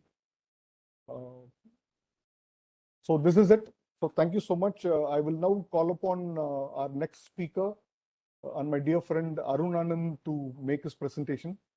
Bipinderji, if I may intervene for a minute, this is Jay Panda. Yes, certainly, Jay Pandaji, please. I have another engagement at 7:30, so I will have to regrettably leave in about 5 minutes. I will listen to the first part of Shri Arun Anandji's presentation, and I intend to discuss with you maybe in coming week. We can discuss offline. The content of the report is very important, but its distribution is equally important, that it must reach as many opinion makers as possible. We can have a discussion offline about that. I'm here for the next 5 minutes or so, but I have to go on to another engagement at 7:30. Thank you so much, Jay Pandaji. I will certainly come and meet you in person to discuss all these things. And I want to, since you will be leaving before the vote of thanks, I want to thank you personally for being here, and also on behalf of Law and Society Alliance, its trustees, its executive members and advisors for sparing your time. So valuable a time you have spared. My privilege and my pleasure. Thank you. Thank you so much for that. I now request Arun Anandji to make his presentation. Thank you Bipindra ji. मैं ज्यादा औपचारिकता में नहीं पढ़ूंगा, और मुझे लग रहा था कि हिंदी की रिपोर्ट है तो थोड़ा हिंदी में भी बोलना चाहिए. तो Thank you very much. I was expecting that. हाँ, नहीं, मैं चूंकि बाइलिंगुअल जर्नलिस्ट हूँ तो दोनों भाषाओं में काम किया है. मैं कुछ जो अपनी ऑब्जर्वेशंस हैं वो आपके साथ शेयर करूंगा. I share some observations. देखिए, ये जो मीडिया है, मैं मीडिया के बारे में ही स्पेसिफिकली बात करूं because I belong to that domain. अब दो तीन चीजें हैं, और खासकर मैं विजेंद्र पांडा जी आपका भी जो है ध्यान, और जो हमारे बाकी दो स्पीकर्स हैं, क्योंकि आप लोग भी थिंक टैंक जो है वो चलाते हैं, तो जर्नलिस्ट के साथ सबसे बड़ी प्रॉब्लम ये है कि वो जियो स्टैटिक भारतीय जर्नलिस्ट जो हैं, Indian journalist are least educated about China, और जियो स्ट्रैटेजिक अफेयर्स को लेकर भी जो है वो बहुत ही कम एजुकेटेड हैं। आप सभी लोग और भी यहाँ लोग बहुत सारे ऐसे हैं जो कि टीवी पैनल्स पर या एक्सपर्ट्स के साथ, मतलब एज एक्सपर्ट जो है एंकर्स के साथ जो है वो बात करते हैं और डिस्कशंस में आते हैं। प्रॉब्लम ये है कि जब सवाल ही ठीक नहीं पूछे जाएंगे तो जवाब आप क्या देंगे उसका जो है, and they are least educated about it. हमारे यहाँ जर्नलिज्म में जियो स्ट्रैटेजिक अफेयर्स के नाम पर मिनिस्ट्री ऑफ डिफेंस जो लोग कवर करते हैं, that is considered to be geo strategy. जो हैंड आउट उन्होंने दे दिया वो आपने लिख दिया। चाइना के बारे में आपको नहीं पता कुछ भी। मैं विजेंद्र पांडा जी ने जो है कुछ टर्म्स का यूज किया, और बाकी लोगों ने भी। मैं आपको आप बेसिक जो टर्मिनोलॉजी है, one belt one road initiative, CPEC, string of pearls, deep state, trust me, 99% of the journalists, even those who claim to be covering defense ministry and geostrategic affairs, they are not aware। आप उनसे ये कह दीजिए कि 4 line लिख दीजिए इसके बारे में। तो पहली चीज ये कि उनको तो इसलिए बहुत सारे जर्नलिस्ट इसलिए भी ट्रैप में फंस जाते हैं क्योंकि वो अनएजुकेटेड है। उन्हें पता ही नहीं है कि सटल तरीके से किस तरीके से उनके ऊपर स्टोरीज प्लांट की जा रही हैं। हमारे एक एडिटर कहा करते थे कि all stories are plants, we publish only authentic plants. तो ये एक जर्नलिज्म का नियम भी है, क्योंकि फैक्ट ये है कि मुझे अगर कोई स्टोरी दे रहा है तो वो या तो किसी को उठाने के लिए दे रहा है या किसी को निपटाने के लिए दे रहा है। तो मुझे उसमें ये देखना है कि ऑथेंटिसिटी क्या है और लार्जर नेशनल इंटरेस्ट क्या है। तो एक तो ये चीज है कि उन्हें एजुकेट करना जरूरी है। दूसरा, it is very important that the report has been brought out in Hindi, क्योंकि मैं आपको व्यक्तिगत अनुभव से बता सकता हूँ, I was executive editor of INS for 6 years। I had started their Hindi service also, और आईएनएस का जो यहाँ पर पार्टनर था वो शीनुआ है। और आई हैव हैड द, बिकॉज एक नियम ये है, जो लोग नहीं जानते मैं उनसे शेयर कर लेता हूँ, any foreign wire service it has to distribute its news through an Indian partner here. So INS was the partner of Xinhua, और मुझे चाइना भी जाने का मौका मिला, जिसको आप क्यूरेटेड ट्रिप्स कहते हैं। तो लेकिन हम थोड़े, जिसको आप कहते हैं ना कि वो एक देसी भाषा में, हम थोड़े पुराने चावल थे, तो हमें पता था कि जो है कि क्या करने वाले हैं ये लोग। देखिए क्या है कि I have had the opportunity to closely study China Radio International. वो लोग हिंदी पे बड़ा फोकस करते हैं।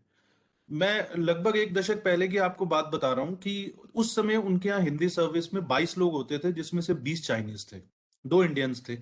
Even I was offered a job to come as a Hindi specialist there.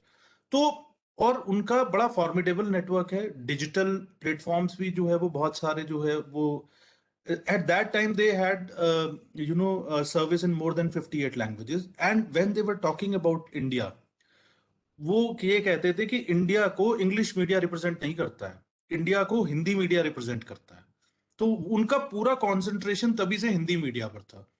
अच्छा, हिंदी मीडिया के और जो बाकी इंडियन लैंग्वेज मीडिया के बारे में मैं नहीं जानता हूँ, but because I worked in Hindi media for half of my career, so I can tell you, Hindi media के साथ और बड़ी प्रॉब्लम है वहां पे। तो यहाँ कम से कम डिफेंस के कॉरेस्पॉन्डेंट्स या जियो स्ट्रैटेजी के कॉरेस्पॉन्डेंट्स तो हैं, चाहे वो लिखते कुछ भी हो, चाहे हैंडआउट्स लिख रहे हो जो डिफेंस मिनिस्ट्री के, वहां तो है ही नहीं। वहां पे जो आदमी हेल्थ मिनिस्ट्री कवर कर रहा है उसी को साथ में डिफेंस मिनिस्ट्री भी कवर करने के लिए दी हुई है, and there is no specialization. तो वो बेचारा जब तक जो है पूरा स्ट्रक्चर समझता है जियो स्ट्रैटेजी का, या उसे कुछ पता चलता है, तब तक उसकी बीट बदल के एनवायरमेंट हो जाती है। सो हिंदी में there is an absolute dearth of specialization of geostrategic affairs and especially China। तो इस वजह से जो है वो बहुत ही ज्यादा रिटोरिक, आपको जो टेलीविजन चैनल्स में जो एंकर्स का या न्यूज स्टोरीज में जो आपको लोगों का नजर आता है, वो बड़ा रिटोरिक नजर आता है आपको, उसमें अंडरस्टैंडिंग नहीं है। बट इसमें trust me, it has got less to do with basically that they are doing it intentionally, and more to do with basically their lack of knowledge. तो उनको थोड़ा सा एजुकेट करना जो है वो जरूरी है मुझे लगता है। और हिंदी में एक प्रॉब्लम हो रहा है, क्योंकि ये विपिंद्र जी ने भी फेस की होगी। ऐसा है कि हिंदी के अंदर जितने भी आप ऑपेड पेजेस ले लें या जितने भी स्पेशलाइज्ड आर्टिकल्स चाइना पर छपते हैं, I don't think there is even a single writer right now. Navbharat Times के एक डिफेंस कॉरेस्पॉन्डेंट जो है रंजीत कुमार, वो शायद रिटायर हो चुके हैं। Apart from that, there is not even a single person who writes in original on China, ठीक है ना, इन हिंदी, सब के सब जो है वो आर्टिकल्स अनुवाद हो रहे हैं। और जब आप अनुवाद करते हैं तो आप सोचिए वो अनुवाद करने वाला व्यक्ति वो है जिसको कि जो है, जब रिपोर्टर को ही समझ नहीं है तो उसको जियो स्ट्रैटेजी की क्या समझ होगी। एंड जियो स्ट्रैटेजी का जब इशू होता है चाइना की, जब आप बात कर रहे हैं, there are very finer nuances. एक शब्द के इस्तेमाल से सारी बात जो है वो इधर से उधर हो जाती है। तो लिटरल ट्रांसलेशन होता है, the meaning is lost in translation. बेचारे हर्षवी पंत जो हैं वो कहना कुछ और चाहते हैं, लेकिन जब नवभारत टाइम्स में उनका आर्टिकल छपता है जो है तो उसका मतलब कुछ और निकल रहा होता है। तो ये एक, और जो विपिंद्र जी ने बात की, ओआरएफ ने एक इनिशिएटिव शुरू किया था हिंदी में बहुत, जो थिंक टैंक्स जो है, रिसोर्सेज का भी कंस्ट्रेंट है मैं समझता हूं, बट कुल मिलाकर अगर आपको हिंदी की चूंकि रिपोर्ट आई है तो हिंदी मीडिया में चाइना को लेकर जीरो जीरो नॉलेज है, आई कैन टेल यू। और आप सभी लोग जो है यहाँ पर जो है वो कहीं ना कहीं आप लोगों का इंटरेक्शन, इंग्लिश में भी बुरा हाल है, मतलब इंग्लिश में 0.5 होगी जो है, हिंदी में लेकिन जीरो है, ये मैं आपको बता सकता हूँ। तो ये इसके ऊपर मुझे लगता है कि बहुत काम करने की जरूरत है, और ये जो रिपोर्ट है ये जो है बहुत इस सिलसिले में काम आएगी।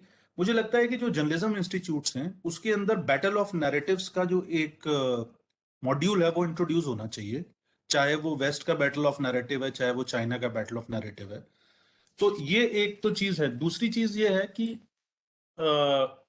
एक मैं और चीज आप लोगों के ध्यान में लाना चाहता हूं, जो प्रॉब्लम बैटल ऑफ नैरेटिव्स की हो रही है वो ये है कि हमारे जो न्यूज़पेपर्स हैं या जो हमारा जो मीडिया, उसके कॉरेस्पॉन्डेंट्स चाइना में है नहीं, सिर्फ हिंदू का है और हिंदुस्तान टाइम्स का है और एक दो लोग और हैं। तो हमें सारी खबर कहाँ से मिलती है जब हम चाइना के बारे में पढ़ते हैं? या तो शिन्हुआ के थ्रू मिलती है जो यहाँ डिस्ट्रीब्यूट हो रही है, या आपको वो मिलती है एपी, एएफपी, रॉयटर्स, जो फॉरेन एजेंसीज है, वायर सर्विस, वो किस पर्सपेक्टिव से लिखेंगी? We all know they will write from basically their own, the west perspective. उनके लिए इंडिया का पर्सपेक्टिव इंपॉर्टेंट नहीं है। इनफैक्ट द आयरनी इज कि नेपाल के अंदर भी चाइना जो कर रहा है, या श्रीलंका के अंदर भी जो चाइना कर रहा है, वो भी हमें जो है वो इन्हीं फॉरेन एजेंसीज के थ्रू पता चलता है। We do not have an agency. मैं पिछले करीबन कई साल से ये बात जो है वो कह रहा हूं कि हमारे पास एक ऐसी फॉरेन एजेंसी की जरूरत है, फॉरेन न्यूज एजेंसी की, जिसके ब्यूरो दुनिया के हर देश में हो, ताकि कम से कम हमारे देश के जो अखबार हैं या जो पढ़ने वाले हैं या जो डिजिटल प्लेटफॉर्म पे, उनको तो हमारे पर्सपेक्टिव से चीजें पता चल सकें।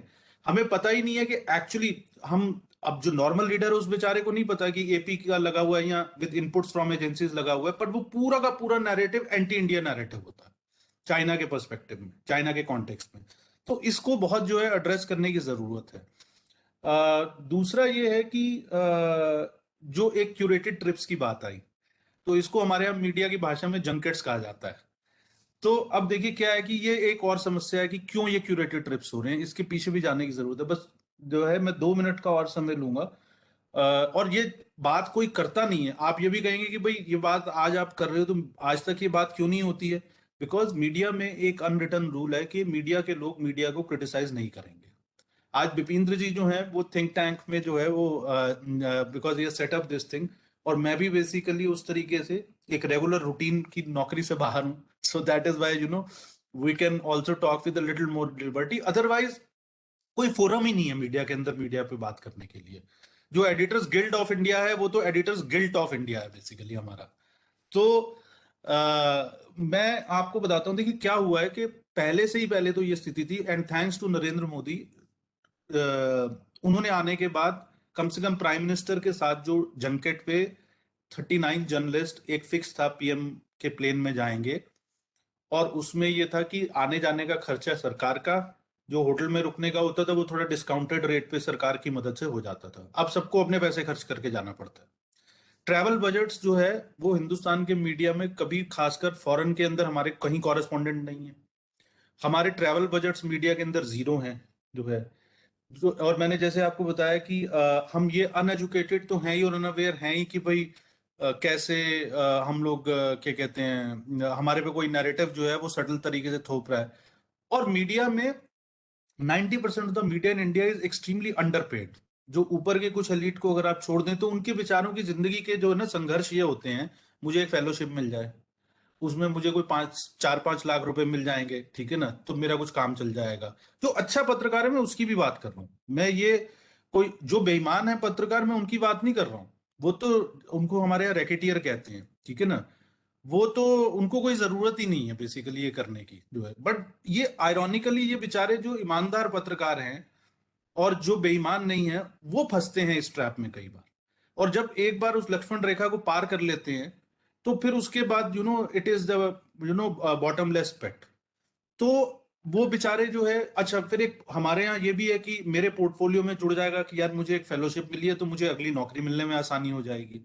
ये बड़े बेसिक चीजें हैं जो उसको, और चाइनीज ये बात जानते हैं, वो इस चीज को एक्सप्लॉइट करते हैं। हमें चाइना से ये बात सीखनी चाहिए, उनकी जितनी इन डेप्थ अंडरस्टैंडिंग हमारे मीडिया के बारे में है, हमारी उसके मुकाबले उनके मीडिया के बारे में नेग्लिजिबल नॉलेज है। हमारे को सिर्फ यही पता चलता है जब कोई अखबार कोट कर देता है कि ग्लोबल टाइम्स ने ये एडिटोरियल लिख दिया। उसके अलावा हमें ये नहीं पता कि वहां जो है उनका जो टेलीविजन है वो कैसे काम करता है। वो शिन्हुआ ने जो है दुनिया की सबसे बड़ी एजेंसी है शिन्हुआ, यहाँ पे लोगों को पता ही नहीं है कि शिन्हुआ जो है वो किस तरीके से ऑपरेट करती है। तो मेरा कुल मिलाकर कहने का मतलब ये है कि मीडिया के, हिंदुस्तान के अपने बड़े सारे कंपल्जन हैं। हालांकि ये उस बात की जिम्मेदारी से आपको जो है वो नहीं करता कि आप, पर उनको और जो है वो थोड़ा सा एजुकेट करने की जरूरत है। और मुझे लगता है कि विपिंद्र जी, ये आप लोग और जो हमारे पैनलिस्ट हैं और भी बहुत सारे लोग हैं, तो थोड़ा सा एम्पैथी के साथ भी जो है मीडिया को जो है वो ट्रीट करिए। और एक चलते चलते बैटल ऑफ नैरेटिव्स की एक छोटी सी बात आपको बता देता हूँ। मेरे को ये लगता है कि किताबें भी जो है बहुत इंपॉर्टेंट जो है इस पूरे उसमें, जैसे आपने जो निकाला, I would say it's nice, not only report, it has been brought out as a book. मैंने जितनी मेरी बैटल ऑफ नैरेटिव्स और चाइना को लेकर जानकारी है थोड़ी बहुत, देखिए मैं बड़ा शॉक्ड हुआ कि नेवाइल मैक्सवेल ने एक किताब लिखी थी 1970 के आसपास, कि इंडिया चाइना वॉर। और वही किताब एक्चुअली पूरी दुनिया के अंदर जो है, हम जानते हैं कि डिस्कोर्स ये चला रही थी कि इंडिया की फॉरवर्ड पॉलिसी थी और चाइना तो विक्टिम था। ये बेसिक उसका था। तो ये जो मैक्सवेल थे उनको जो है चाइनीज प्रीमियर ने कॉन्ग्रेचुलेट भी किया, और क्या कहते हैं, बीजिंग में एक डिनर के दौरान, कि भाई आपने तो वो काम कर दिया जो हम नहीं कर पाए। और हमारे यहाँ पे बहुत सारा तंत्र था लेकिन इसका काउंटर नहीं हुआ। इसका काउंटर 2018 में बर्टे लिंटनर ने किया, जो एक स्वीडिश जर्नलिस्ट हैं, और उन्होंने ये किताब लिखी कि चाइनाज इंडिया वॉर। तो मेरे कहने का मतलब ये, अब ये मेरा तो मन है कि विपिंद्र जी आप इस किताब का भी हिंदी अनुवाद करवाएं जो बर्टे लिंटनर की है। तो इस तरीके की, और हिंदी के जो पाठक हैं, हिंदी के जो लिखने पढ़ने वाले हैं, हिंदी आज भी, मैं सभी भारतीय भाषाओं में चाहता हूँ, लेकिन 60%, 50-60% लोग तो कम से कम हिंदी से आप सीधा टच कर सकते हैं पेज जो है। तो और चाइनीज भी हमारे को इसलिए भी हिंदी पे और भी ज्यादा फोकस करने की जरूरत है, क्योंकि चाइनीज जो है वो इंग्लिश मीडिया को इतना एक्चुअली नहीं टारगेट कर रहे जितना वो हिंदी मीडिया को टारगेट कर रहे हैं। और हम सभी लार्जली जो है वो एक्चुअली अंग्रेजी मीडिया से ही जुड़े हुए हैं प्राइमरली, तो हमें कई बार इस चीज का अंदाजा भी नहीं होता। जो पॉलिसी मेकर्स भी हैं, खासकर एमईए में, जियो स्ट्रेटेजिक अफेयर्स में, they think in English, nothing wrong, वो उनका जो बैकग्राउंड है, जो पूरा उनका कॉन्टेक्स्ट है, तो आपको अंदाजा ही नहीं है कि एक्चुअली हिंदी में, और हिंदी में ये हाल है तो बाकी लैंग्वेज मीडिया में क्या हाल हो रहा होगा, ये आप सोच सकते हैं। तो मुझे लगता है विपिंद्र जी, मैं आपका काम बढ़ा देता हूँ। मेरा सुझाव है चलते चलते, और देखिए सलाह देना राष्ट्रीय शौक है इस दिन, तो मैं सलाह दिए बिना मानूंगा नहीं आपको, ठीक है। दो चीजों पे आप जब इसका अपडेटेड वर्जन लाएं, या इसका एक एडिशनल जो है एक्सटेंशन जो है रिपोर्ट आप लाएं। एक तो जो छोटे छोटे अब डिजिटल न्यूज प्लेटफॉर्म्स हैं, ठीक है ना, उसके अंदर चाइना जो है वो पीछे से कैसे इन्वेस्ट कर रहा है। हिंदुस्तान में डिसेंट्रलाइजेशन ऑफ मीडिया है, तो यूट्यूब चैनल्स हैं जिनके लाखों फॉलोअर्स हैं, लेकिन उनको पीछे से स्पॉन्सरशिप आ रही है, वो तभी चल रहे हैं। और इसी तरीके से तो कौन कौन से ऐसे हैं ये छोटे जो डिजिटल प्लेटफॉर्म्स हैं, बड़े बिग हाउसेस का तो हमें पता चल जाता है उनकी बैलेंस शीट से, डिपार्टमेंट ऑफ कंपनी अफेयर्स के उससे, बट इनका नहीं पता चलता। तो उसको ट्रैक करना, क्योंकि अब ओपिनियन बनाने में ये बड़ा मेजर रोल बेसिकली जो है वो प्ले कर रहे हैं। और डिसइंफॉर्मेशन कैंपेन का ये बड़े आसानी से बेसिकली जो है पार्ट हो सकते हैं। तो एक तो ये डिजिटल न्यूज प्लेटफॉर्म्स वाला जो है वो मुझे लगता है कि आपको जो है वो जरूर करना चाहिए। और दूसरा ये है कि थोड़ा सा मुझे लगता है कि लैंग्वेज मीडिया में जो है, इंडियन लैंग्वेज मीडिया को थोड़ा सा और फोकस करके, अगर आप इसके जो है कंटूर्स थोड़ा सा वो कर सकें, और तीसरा एक और जो है, आप लोगों का चूंकि इतना काम है और आप एक सेंट्रल पॉइंट की रख सकते हैं, मुझे लगता है कि आप एक छोटा मॉड्यूल, 2 छोटे मॉड्यूल, एक वो जो कि जर्नलिज्म इंस्टीट्यूट्स में पढ़ाए जा सकें, चाहे वो 3 दिन का एक मॉड्यूल हो बेसिकली, चाहे उसके अंदर मतलब 5 ही लेक्चर्स हों, और दूसरा वो जो कि वर्किंग जर्नलिस्ट जो हैं, वो उनको बेसिकली स्पेसिफिकली जो है वो किया जा सके। मुझे लगता है कि इसके ऊपर काम हो जो है, और इसमें जो मदद, मतलब मैं सिर्फ सलाह नहीं दूंगा, जो मदद हम लोग कर सकते हैं, मैं कर सकता हूँ, और आई एम श्योर यहाँ पे बहुत सारे लोग हैं, तो will be very happy to, at least I can say, I will be very happy to support you on this thing. तो मेरी तरफ से जो है वो इतना ही है, और अगर मीडिया के जो है वो अपने कोई साथी हैं यहाँ पे और उनको बुरा लगाओ तो भूल चूक लेनी देनी। नमस्कार। Thank you, Arun Anandji. Thank you so much for that interesting note that you completed your presentation today. Before we leave for the evening, I just wanted to make a couple of observations, and place it before all of you. First and foremost is that, I mean, there was a mention about the pricing of the report. Actually, we have priced it less because we are not doing it as a commercial activity. We are doing it for taking this, information to as many people as possible. Basically, that 200 rupees is only a measure of how many people are actually paying for it. I mean, we want to understand how many people are willing to pay it. We will know the interest for these kind of reports by receiving this amount. So that is why it's only purely a effort to know what is the interest in among the public for this publication, that we have priced it that way. So thank you so much for that. Basically, I just want to mention that while nations engage in diplomacy, they do make effort to get in touch with the local population, local organizations to further their nation's interest. But those are all legitimate efforts. But when this effort goes beyond that legitimacy, that is where the problem lies. And I think clearly China has exceeded its limits. And these are all, most of the activities that it's doing today is completely illegitimate as far as its diplomatic efforts are concerned. So I think there is a important cause for the government to take note of this and also act upon it and ensure that we have just built the cat. Our resources are such that we could bring out a report of the sort, exposing as much as possible. Basically, the question was who's going to build the cat. I think we have done that job. I think the resources are available with the government to act on this report, and I hope they will do that. The threat that this poses, which other speakers have not mentioned, and I really clearly want to mention, is that what the Chinese are doing today in terms of its influence operation is to touch the next generation of India, touch the students, touch the youngsters who are growing up. There will come a time when we'll have a large number of youngsters who will grow up to hate the nation that they belong to, and they will look at China as some savior, some kind of a greater authority before whom this nation should bow. I think that is the biggest threat that we have. So the next generation is whom we need to protect, and that is what I think the government should focus on right now to ensure that these kind of influence operations on all sides, whether it is through media or through social organizations or through think tanks or through academia or through tech sector, is stopped, and there is a full stop put to it. The other big threat that which others have not mentioned, and I want to mention, is that the impact on the voters of this nation. I think the democracy is at an inflection point where it could face a real threat. The outcomes of elections can be influenced by outside forces. We have seen allegations that happened in the United States in the previous 2 elections for the president of the United States. A similar situation should not happen in India, where a foreign power is able to influence the outcome of this nation's elections. So that is another big threat that these influence operations can pose, and that is really where the government of the day needs to take a look at. I think the Sino-Indian relationship itself is at an inflection point. at this point in time today. And it is, as rightly mentioned by the other speakers, it is time for us to reset the ties that India and China has at this point in time, looking at both the historical happenings and also the present day context and what lies ahead in the future. I think the time has come for that. With these words, I want to thank all of you.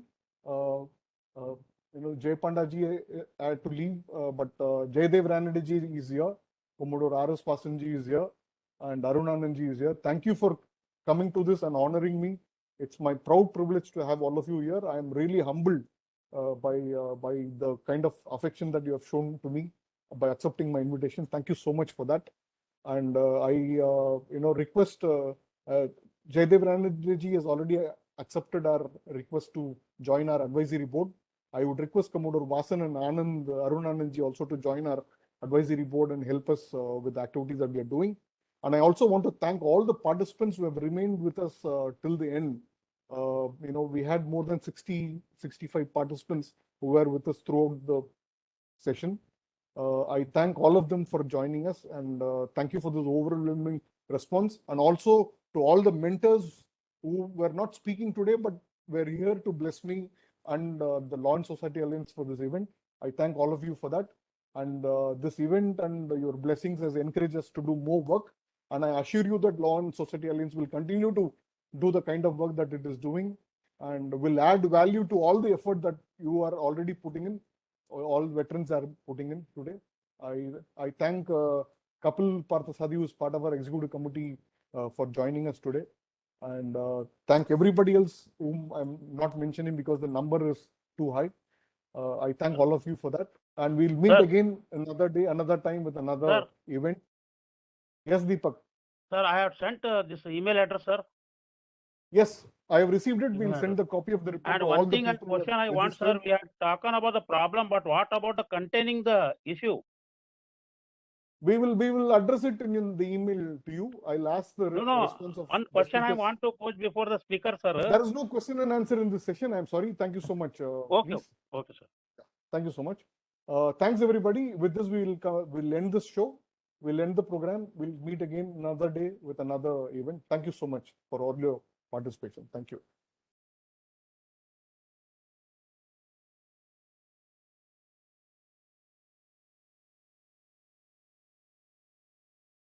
See you. Bye-bye. Thank you, Ji. Thank you, sir. Thank you, Commodore Vasan. Thank you very much. I'll meet you when I come to Chennai soon, sir. Yeah, look forward to it. Yes, sir. Thank you, sir.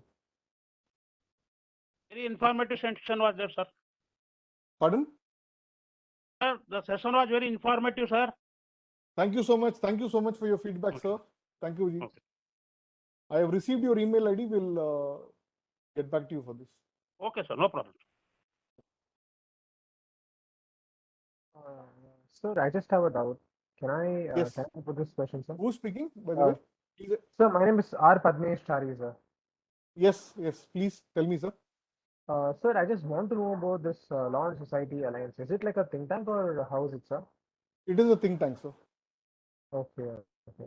Okay, sir. Thank you for conducting such an informative session. We're looking